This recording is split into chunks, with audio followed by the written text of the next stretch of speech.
In the garden world today, the buzzword is really color. Everybody is into bright, intense colors, and retailers know that the best way to sell items in the spring is to have masses of pink and orange and red out for maximum impact.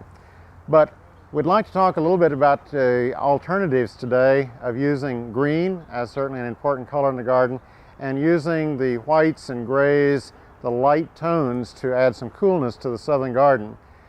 Often by midsummer, those intense spring colors begin to wear on you as you endure another day of 100-degree weather, and you look for something cooler or in the evening that shines in the light after dark when you're night lighting a property.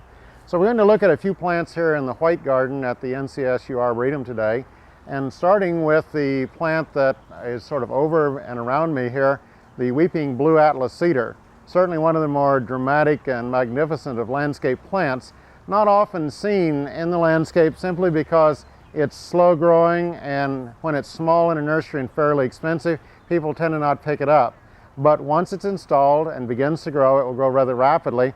And it is a plant that has no ability to support itself, so it needs to be taken like a vine almost, even though it's a woody plant, and trained up into an arbor or trellis, or allowed to go over a pathway such as this.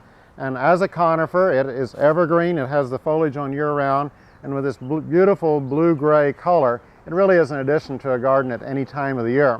So we can use plants like this with a silver or gray or blue foliage as a contrast to the normal background green that we see in most of our gardens. And then once we have that, we can begin to come in with other woody plants and perhaps herbaceous materials.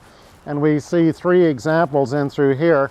Artemisia, or silver mound, toward my foot here, a very widely grown plant that's common in North Carolina and extremely variable. There are types that will only get 2 or 3 inches tall, others that will get 4 or 5 feet tall, but they're all noted for having this wonderful silver gray foliage and then usually white and sometimes yellow flowers on them in the summertime. A word of perhaps a little bit about warning on Artemisias: some of them can be a little bit aggressive in terms of spread and invasiveness, so do consider that in terms of taking a look at them. Then we have seasonal color or annual color like the pansies, which are just beginning to fade here as we go into our summer heat. But certainly in the last 5 years, pansies have taken on a tremendous impact in our commercial landscape world and in the home gardens. We've learned that they can become a year-round, or a winter interest for a long season of color in the garden. And then we have kind of special plants that you don't see as often because they don't fit the normal commercial world. Things like these foxgloves, which are so beloved of English gardeners. And the problem with them is that foxgloves are in a peculiar category called biennials. Most of the garden plants we grow are annuals. You start them in the spring, they grow in the season, then they die in the fall. Biennials live 2 years, and you need to start them 1 year through the summer, they go through the winter, bloom, and then they pass on their way after that. So they take a little more time and effort, but they are available, and certainly home gardeners can handle them by seed and grow lots of them at very little cost in the garden. And they are spectacular additions to the garden as well. And then we can come on and look at, say, perhaps more traditional garden features. Roses, of course, are a great favorite of all gardeners, and the typical gardener probably goes for the hybrid tea roses. But one of the characteristics that goes with that very beautiful plant is the fact that generally that type of rose needs more spraying, more maintenance, more pruning to keep them really at their showpiece. And so there's a lot of interest right now in these so-called shrub roses or old roses, which perhaps need less spraying, can be allowed to just mound and grow as big shrubs and give long season color.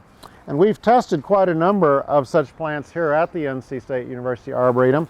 And one of my personal favorites, I suppose, is the rose that you're seeing here, one called Nastarana, which came to us from a firm that's fairly famous for old roses in Texas called the Antique Rose Emporium.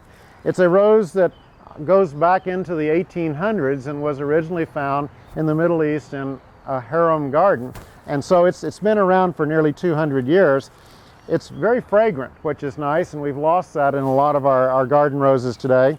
And the thing that I particularly like, it never needs spraying here. It always has clean foliage, and it starts blooming in spring and blooms all the way until frost. Now, it's heavier here at the springtime, but as you go through the season, there's almost always flowers on it at any given point. And then to come back to our beginning theme of woody plants, we looked at the beginning at a weeping blue Atlas cedar, a conifer that had foliage on year-round. Well, here we come to another weeping plant that's actually been trained on a wall and then pruned sort of as an espalier. Probably a plant that has its fame in England in the original white garden that what Vita Sackville West established at Sissinghurst in England, probably the most visited garden in England at this point. And she framed her entire white garden with the centerpiece of a weeping silver pear. They're not common in America, but they are available through plant specialists that you can find with hunting.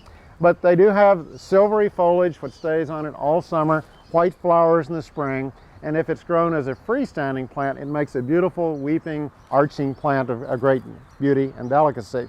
And then of course we have the green materials, as we mentioned, and then you begin to add into it bulbs that come through various seasons, adding in summer annuals, and so you can carry this white, gray, silver, blue with a backdrop of green through any garden for a great deal of interest here in North Carolina.